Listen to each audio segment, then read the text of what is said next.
बिस्मिल्लाहिर्रहमानिर्रहीम class 10 chapter number 2 quadratic equation exercise 2.1 question number 9 a plan for rectangular ice skating ring.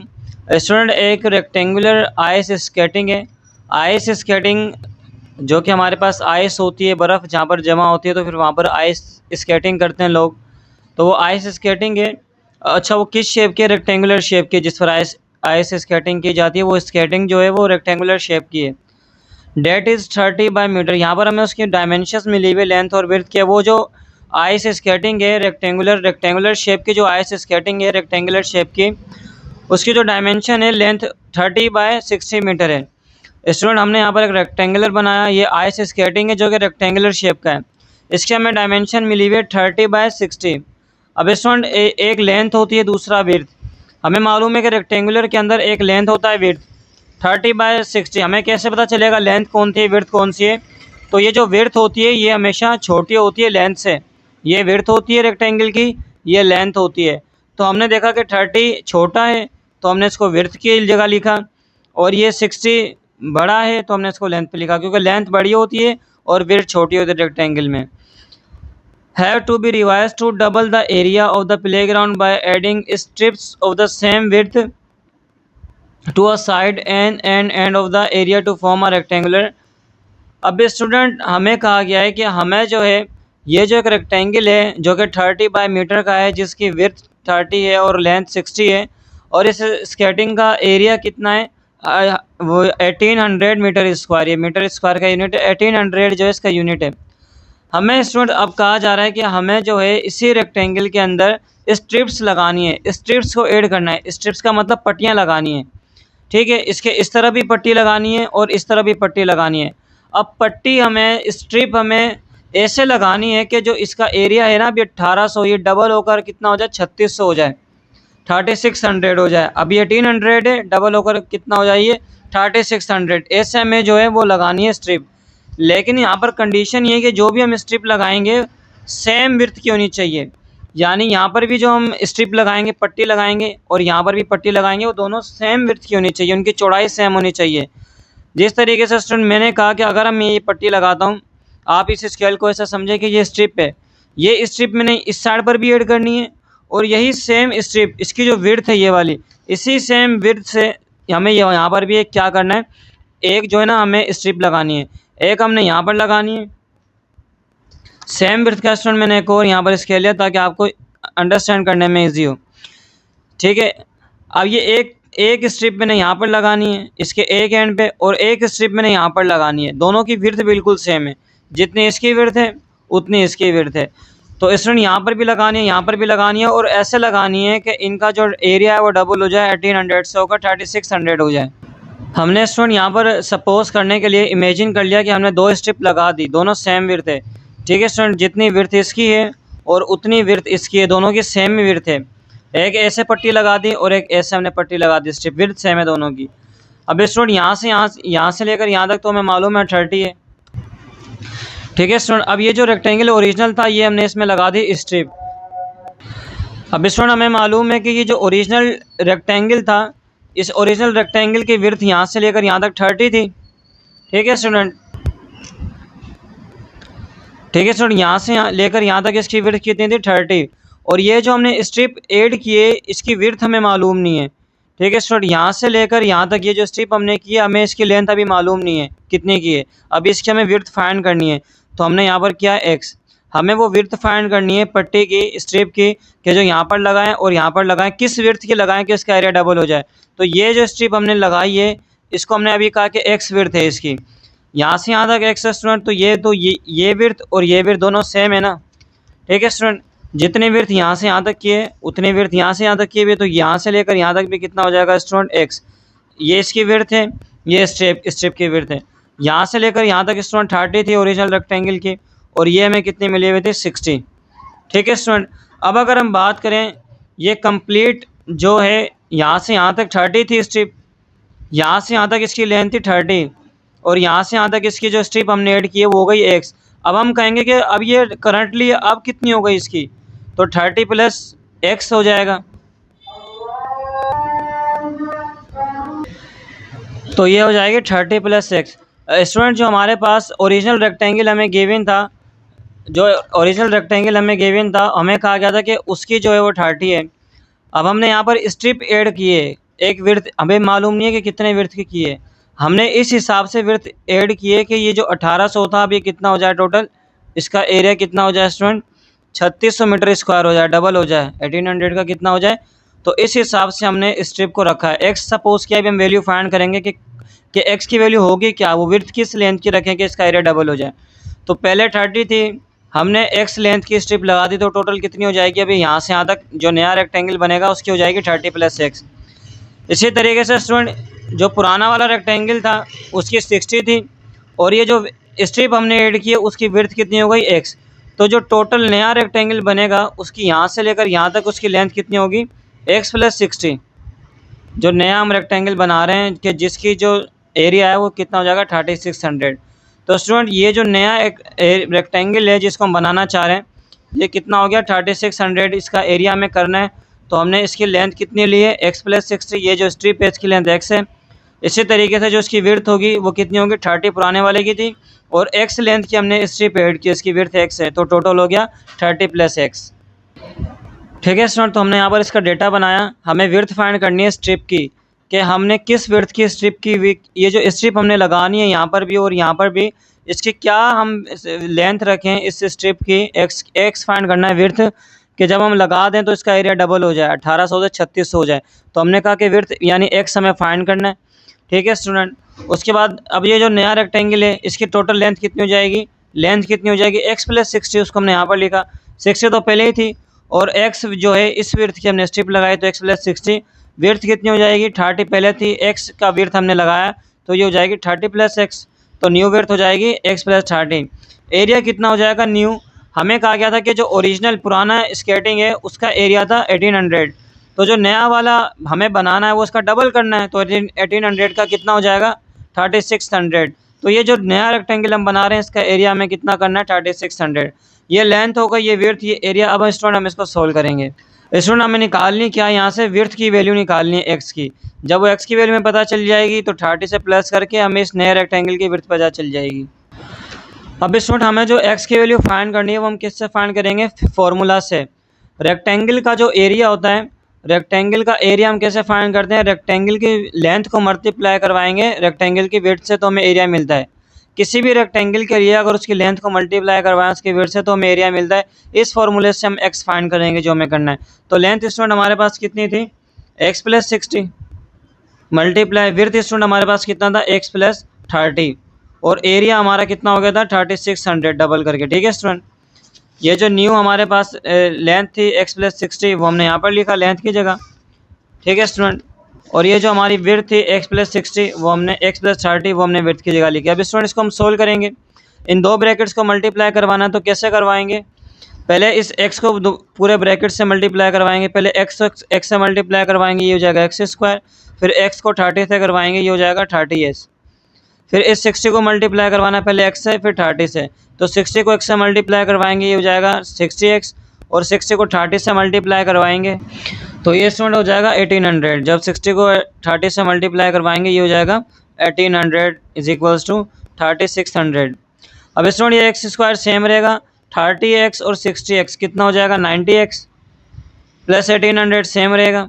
Student ये 3600 है plus का, इसको यहाँ पर मूव करवाएंगे, यहाँ पर शिफ्ट करेंगे तो ये हो जाएगा माइनस का 3600। अब 36 था उसको हमने यहाँ मूव करवा दो, यहाँ कुछ नहीं बचेगा, यहाँ 0 बचेगा। x² सेम रहेगा, 90x सेम रहेगा, प्लस माइनस माइनस, इनको माइनस करना है, 3600 में से 1800 माइनस होंगे तो 1800 आएगा, बड़ी वैल्यू के साथ माइनस है 3600 के साथ तो माइनस का 1800 आएगा = 0। अब स्टूडेंट यहाँ से हमें x की वैल्यू निकालनी है, और ये क्वाड्रेटिक इक्वेशन है, हाईएस्ट पावर 2 है ना, इसका क्वाड्रेटिक इक्वेशन है। और क्वाड्रेटिक इक्वेशन से x की वैल्यू हम कैसे निकालते हैं, हमारे पास मिडिल टर्म ब्रेकिंग भी है, क्वाड्रेटिक फार्मूला भी है, जो हम यूज़ करें तो हम यहाँ पर यूज़ करते हैं क्वाड्रेटिक फार्मूला। ठीक है स्टूडेंट, यहाँ से x की वैल्यू निकालनी है, पावर 2 क्वाड्रेटिक इक्वेशन बन गई, तो उसको हमें निकालना है। ये क्वाड्रेटिक फार्मूला होता है हमारे पास स्टूडेंट। यहाँ पर हमें क्या करना है, a और b और c की वैल्यू रखनी है। अब a की वैल्यू क्या होती है स्टूडेंट, इस क्वाड्रेटिक इक्वेशन में जो x² के साथ कोफिशिएंट होता है वो a की वैल्यू होती है। अब क्योंकि x² के साथ कोई कोफिशिएंट नहीं है तो हम सपोज करेंगे 1 है, तो एक्स स्क्वायर के साथ 1 लगा हुआ तो ए की वैल्यू आ गई 1। स्टूडेंट ये जो एक्स के साथ नंबर लगा हुआ होता है ये बी की वैल्यू होती है। जो एक्स का कोफिशिएंट होता है 90 है, तो 90 लगा हुआ है एक्स के साथ, तो ये बी की वैल्यू होगा 90। सी की स्टूडेंट कितनी है, जो लास्ट टर्म होती है थर्ड नंबर पे कांस्टेंट टर्म होती है, ये सी की वैल्यू होती है। वो कितने मिली हुई है 1800, और माइनस की है तो माइनस की ही लेंगे इसको। ये फॉर्मूला है स्टूडेंट हमारे पास क्वाड्रेटिक फार्मूला का, तो हम वैल्यू लिखते हैं यहाँ पर, माइनस को हमने सेम रखा। बी रखना है, बी हमारे पास कितना 90, तो हमने 90 लिखा, प्लस माइनस बी का स्क्वायर करना है, बी कितना 90, तो हमने 90 का स्क्वायर किया, माइनस 4 लिखा फॉर्मूले का। ए लिखना है, ए है हमारे पास 1, फिर सी लिखना है, सी हमारे पास है माइनस 1800। ये हमने स्क्वायर रूट को किया कंप्लीट। अपॉन में स्टूडेंट 2 आएगा और ए आएगा, ए की वैल्यू है 1, तो हमने यहाँ पर लिखी 1। ठीक है स्टूडेंट, माइनस 90 सेम रहेगा, प्लस माइनस 90 का स्क्वायर करना है, 90 का स्क्वायर है, 90 का स्क्वायर स्टूडेंट करेंगे तो ये हो जाएगा 8100। अब इन तीनों को स्टूडेंट मल्टीप्लाई करना है, तो माइनस माइनस ये हो जाएगा प्लस, और 4 को मल्टीप्लाई करवाएंगे 1800 से, तो ये हो जाएगा 7200, और 2 को 1 से मल्टीप्लाई करवाएंगे, ये हो जाएगा 2। फिर स्टूडेंट क्या करेंगे, माइनस 90 रहेगा सेम, प्लस माइनस इन दोनों को हम प्लस करेंगे, इन दोनों को प्लस करेंगे तो ये हो जाएगा 15300, और अपॉन में आ जाएगा 2। उसके बाद स्टूडेंट माइनस 90 सेम रहेगा, प्लस माइनस स्टूडेंट फिर हमें इसका स्क्वायर रूट लेना है, तो हम कैलकुलेटर से इसका स्क्वायर रूट ले लेंगे। ठीक है स्टूडेंट, 15300 का हमने स्क्वायर रूट लिया, तो इसका आंसर आया 13.6। तो जब हमने इसका स्क्वायर रूट लिया, ठीक है स्टूडेंट, जब हमने इसका स्क्वायर रूट लिया 15300 का, तो वो आया 123.69, और अपॉन में स्टूडेंट ये था 2। अब स्टूडेंट यहाँ पर हम क्या करते हैं, हमें मालूम है कि ये प्लस माइनस में ये वैल्यू, तो एक दफ़ा हम प्लस में लिखते हैं, एक दफ़ा माइनस में। स्टूडेंट हमें मालूम है क्वाड्रेटिक इक्वेशन के इस स्टेप पर अगर हम क्या करते हैं प्लस माइनस, का मतलब इन दोनों वैल्यू के दरमियान में एक दफ़ा प्लस एक दफ़ा माइनस, तो स्टूडेंट इस वैल्यू को हम दफ़ा लिखेंगे माइनस 90 सेम रहेगा, एक दफ़ा इन दोनों के बीच में प्लस लगाया। ठीक है स्टूडेंट, और एक दफ़ा इन दोनों के बीच में हम क्या लगा लेंगे, माइनस। एक दफ़ा इन दोनों के बीच में प्लस लगाया और एक दफ़ा इन दोनों के बीच में माइनस में ओपन किया। ठीक है स्टूडेंट, अब हम क्या करेंगे, माइनस प्लस माइनस, इनको माइनस करना है, तो 123.69 में से माइनस करेंगे 90, तो जब 123.69 में से माइनस करेंगे 90, ये हो जाएगा 33.69, और दोनों में से बड़ी वैल्यू ये 123, तो इसका प्लस का साइन है तो प्लस का आएगा, इसको 2 से डिवाइड करना है। जब इसको 2 से डिवाइड करेंगे तो इसका आंसर आएगा 16.85। जब इसको हम डिवाइड करेंगे, इसको 16.85, 84 आ रहा था लेकिन इसको हमने राउंड ऑफ करके 85 लिया। स्टूडेंट इसको सोल्व करना है, माइनस माइनस प्लस हो जाएगा, इनको प्लस करना है, माइनस माइनस प्लस, इनको प्लस करना है, 90 और 123.69 को प्लस करेंगे तो ये हो जाएगा 213.69, और बड़ी वैल्यू के साथ माइनस है तो माइनस ही आएगा, और अपॉन में 2, और जब इसको हम 2 से डिवाइड करेंगे तो फिर आंसर आएगा माइनस 106.84। जब इसको 2 से डिवाइड करेंगे तो ये आंसर आएगा। अब स्टूडेंट एक्स की हमारे पास ये वैल्यू आई है और एक्स की ये वैल्यू आई है। अब स्टूडेंट याद रखें कि हम बात कर रहे हैं लेंथ की, विड्थ की, ठीक है ना। हम कह रहे हैं कि जो भी स्ट्रिप हमने लगाई है उसकी लेंथ क्या होगी, और स्टूडेंट विड्थ कभी भी नेगेटिव तो हो नहीं सकती, माइनस में कभी भी लेंथ और विड्थ नहीं आ सकती। अगर कोई हमसे पूछे कि इसकी क्या लेंथ है तो हम कहते हैं 2 मीटर 3 मीटर, कभी ये नहीं कहते कि माइनस का 2-3 मीटर या प्लस का 2-3 मीटर, हमेशा पॉजिटिव होती है लेंथ, और विड्थ ऑलवेज पॉजिटिव होती है, उसको हम नेगेटिव में कभी नहीं लेते। तो इसका मतलब ये जो नेगेटिव वाली वैल्यू है इसको हम स्किप कर देंगे, क्योंकि लेंथ या विड्थ कभी भी नेगेटिव हो ही नहीं सकती। 3 मीटर हो सकती है, 4 मीटर हो सकती है, 10 मीटर हो सकती है, लेकिन हमने कभी नहीं देखा कि कोई लेंथ हम कहें कि -3 मीटर है, तो लेंथ नेगेटिव नहीं हो सकती कभी भी। तो हमारे पास प्लस के अंदर फिर ये क्या आंसर बचेगा, तो हम इसको एक्सेप्ट करेंगे, हम कहेंगे कि जो हमारी विड्थ है जो हम फाइंड करना चाह रहे हैं उसकी विड्थ कितनी है 16.85। ठीक है स्टूडेंट, हम यहाँ पर लिख भी देते हैं विड्थ कान भी नेगेटिव, विड्थ कभी भी माइनस में नहीं आ सकती, तो इसको हम कट कर देंगे, एक्स की इस वैल्यू को हम लेंगे जो पॉजिटिव है। ठीक है स्टूडेंट, एक्स जो में एक्स की वैल्यू आ गई 16.85, यानी ये जो विड्थ थी कि क्या स्ट्रिप के हमने यहाँ भी स्ट्रिप लगानी थी और यहाँ भी स्ट्रिप लगानी थी, और हमसे पूछा गया कि विड्थ फाइंड करें। ठीक है स्टूडेंट, हमें यहाँ पर क्या था, find the width of strip, और हमने विड्थ को किसका नाम दिया था, एक्स का, तो विड्थ तो हमें यहाँ पर मिल गई। ठीक है स्टूडेंट, ये जो नया हमने बनाना है रेक्टेंगल के जिसकी एरिया 3600 हो, तो हमने कितनी विड्थ की स्ट्रिप लगानी पड़ेगी एरिया ये वाला लाने के लिए, डबल करने के लिए, तो वो विड्थ कितनी होनी चाहिए स्टूडेंट, विड्थ के जिसको हमने एक्स का नाम दिया है एक्स का नाम दिया था ना, तो वो कितना है स्टूडेंट 16.85 16.85। ठीक है स्टूडेंट, ये विड्थ है, विड्थ को एक्स की वैल्यू है, एक्स का मतलब विड्थ कितना है 16.85। अब विड्थ की तो वैल्यू निकल गई है कि यहाँ भी हमें किस विड्थ की स्ट्रिप लगानी पड़ेगी 16.85 की, और यहाँ पर भी, तभी इसका जो एरिया है वो डबल होगा इस नए रेक्टेंगल का। हमें पूछा गया था व्हाट आर द, सेकंड चीज़ ये पूछी गई थी what are the dimensions of the playground now. अब ये जो डायमेंशन निकालनी है, अब ये जो रेक्टेंगल बना है जिसके अंदर हमने इस विड्थ की एक यहाँ भी स्ट्रिप लगाई है, एक यहाँ भी, तो इसका एरिया कितना हो गया 3600। बात हमें समझ आ गई। अब पूछ रहे हैं कि ये जो नया रेक्टेंगल है इसके डायमेंशन बताएं। डायमेंशन का मतलब ये होता है कि इसकी जो नई लेंथ और जो नई विड्थ बनेगी वो बताएं। ठीक है स्टूडेंट, तो हम यहाँ पर लिख लेते हैं। ठीक है स्टूडेंट, तो हमने कहा था कि जो नया हम रेक्टेंगल बना रहे हैं, तो यहाँ से यहाँ तक की तो 30 थी ना, पहले हमें पता था। ये हमने एक्स ऐड किया था, तो हमने कहा था जो नया रेक्टेंगल बनेगा इसकी विड्थ कितनी होगी 30 और एक्स, इनको प्लस करो तो टोटल मिल जाएगी 30 प्लस एक्स। तो जो नई हमारे पास विड्थ थी उसको हमने, नई जो हमारे पास विड्थ थी उसको हमने कहा था एक्स प्लस 30, तो हमने यहाँ पर एक्स प्लस 30 लिखा। अब हमारे पास एक्स की वैल्यू कितनी निकली है विड्थ की, यहाँ से यहाँ तक की कितनी वैल्यू निकली है, वो निकली है 16.85, हमने यहाँ पर लिख दी, और इसको प्लस कर दिया 30 के साथ, इसके साथ। तो जब इन दोनों को प्लस किया तो आंसर कितना आया, जो एक्स की वैल्यू थी और जो 30 था उसको ऐड किया, वो कितना है 46.85। इसी तरीके से स्टूडेंट यहाँ जो पुराना रेक्टेंगल था उसकी 60 थी, नए रेक्टेंगल में हमने ये 60 रही, और हमने स्ट्रिप भी तो ऐड की थी जिसकी विड्थ थी एक्स। तो स्टूडेंट हमने कहा था न्यू लेंथ कितनी होगी एक्स प्लस 60, तो न्यू लेंथ कितनी थी स्टूडेंट एक्स प्लस 60 थी, ये वाली लेंथ एक्स प्लस 60। एक्स का मतलब था विड्थ, और विड्थ हमने कितनी निकाली थी एक्स की वैल्यू 16.85, तो एक्स की जगह हमने वो वैल्यू रख दी जो हमने एक्स की निकाली है, 60 को हमने सेम ही रखा, और इन दोनों को जब प्लस किया तो न्यू लेंथ कितनी की आई है 16.85। ठीक है स्टूडेंट, तो ये दोनों नया ट्राइंगल था। अब मैं इस को रिपीट करता हूँ। हमें कहा गया था कि एक रेक्टेंगल है, उस रेक्टेंगल की विड्थ इतनी है और लेंथ इतनी है। जब विड्थ इतनी रखें और लेंथ इतनी रखें तो उसका इतना एरिया बन रहा है। अब हमें इस एरिया को डबल करना है, तो बताएं कि यहाँ पर और यहाँ पर ये जो एक दो स्ट्रिप हमें लगानी है उसकी विड्थ क्या विड्थ रखें, यानी ये एक्स फाइंड करना था हमें कि किस विड्थ की एक स्ट्रिप ऐसे लगा दें और एक स्ट्रिप ऐसे लगाएं, विड्थ सेम होनी चाहिए, जितनी यहाँ से यहाँ तक की हो यहाँ से यहाँ तक की हो। तो वो क्या, हमने पहले स्ट्रिप, हमने कहा एक्स है तो हमने पहले एक्स की वैल्यू निकाली, हमने कहा वो विड्थ है 16.85, वो यहाँ पर लगाएं यहाँ पर लगाएं, तो इसका एरिया डबल हो जाएगा 3600।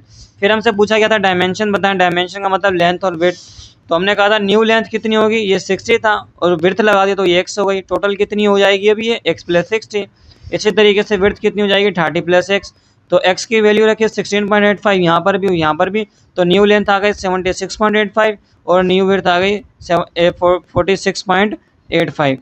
तो स्टूडेंट ये इसकी डायमेंशन है और ये हुआ क्वेश्चन सॉल्व।